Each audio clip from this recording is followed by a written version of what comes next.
100 jours de prière, 100 ans de la division interaméricaine.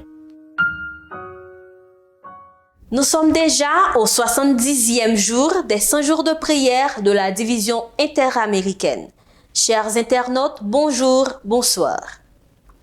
Le titre de notre méditation de ce jour, c'est bien « Un Dieu miséricordieux ». Nous trouvons notre texte de base dans Matthieu chapitre 5, le verset 7.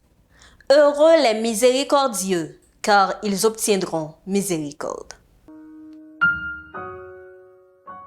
Par nature, l'homme a un cœur froid, indifférent, ombrageux.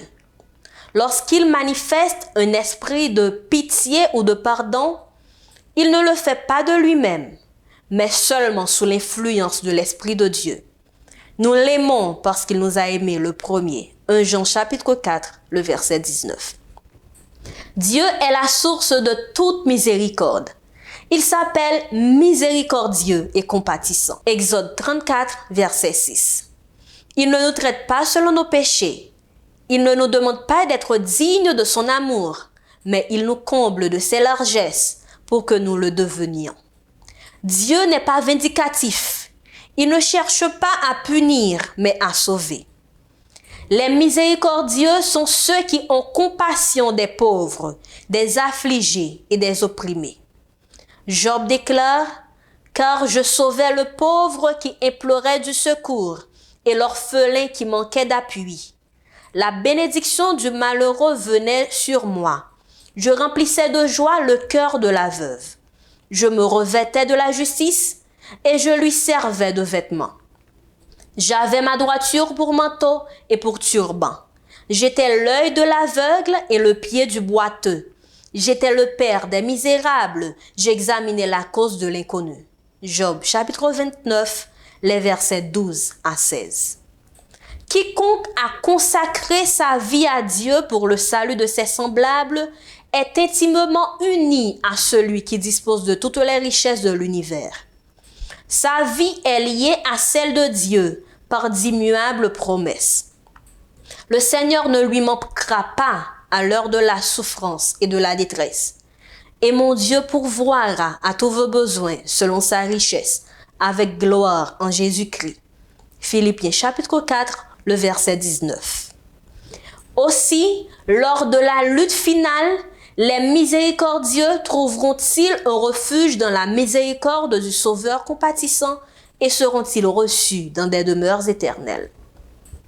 Permettez-vous à Dieu de prendre le cœur froid, obscur et sans amour et de le remplacer par un cœur plein de miséricorde et de pardon sous l'influence du Saint-Esprit?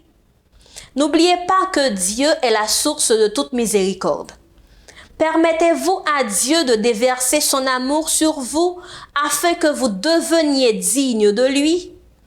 Êtes-vous miséricordieux, manifestant de la bonté envers les pauvres, les souffrants et les opprimés? Lorsque vous donnez votre vie à Dieu en le servant, il vous associera à lui avec toutes les ressources de l'univers qui sont à ses ordres. Priez pour que Dieu unisse votre cœur au sien, afin de devenir la personne miséricordieuse qu'il est.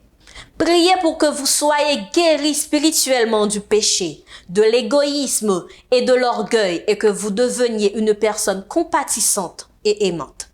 Priez pour que les membres de l'Église au Venezuela comprennent que l'Église adventiste du 7e jour est un mouvement prophétique avec un message prophétique auquel le ciel a confié une mission prophétique très spéciale et que le moment est venu de briller pour la gloire de Dieu. Priez pour les radios mondiales adventistes qui se trouvent dans la division interaméricaine. Prions le Seigneur. Notre Seigneur, notre Dieu, notre Père des cieux, nous te remercions pour tout ce que tu as fait, pour tout ce que tu continues à faire pour nous. En cet instant, Seigneur, nous te demandons pardon pour nos péchés et aide-nous à être des personnes miséricordieuses comme toi. Aide-nous à aimer nos prochains. Aide-nous à aider les pauvres, tendre Père. Aide-nous à être compatissants.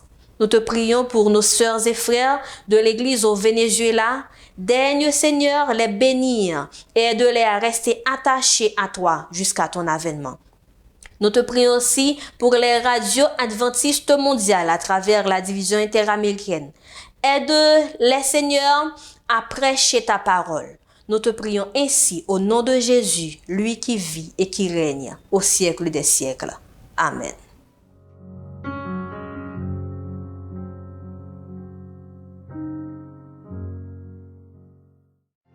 En 2022, nous célébrons les 100 ans de la division interaméricaine.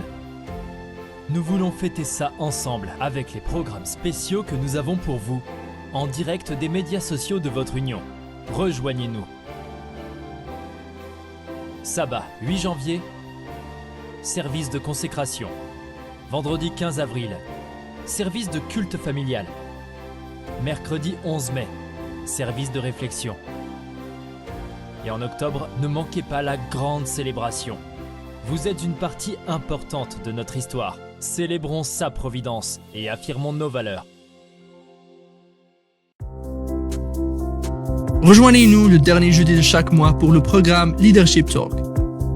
C'est là qu'un panel de dirigeants informés de l'Église adventiste du 7e jour répondra aux questions et problèmes urgents auxquels ils sont confrontés. 1. Membres de l'Église. 2. Les employés de l'organisation de l'Église adventiste du 7e jour. Et 3. Employeurs organisationnels de l'Église adventiste du 7e jour. Nous répondrons à vos questions sur questions relatives aux membres de l'Église, questions de politique organisationnelle, questions relatives à l'emploi, questions générales de l'organisation et autres questions pertinentes. Envoyez vos questions maintenant, allez-y. http://leadership.interamerica.org.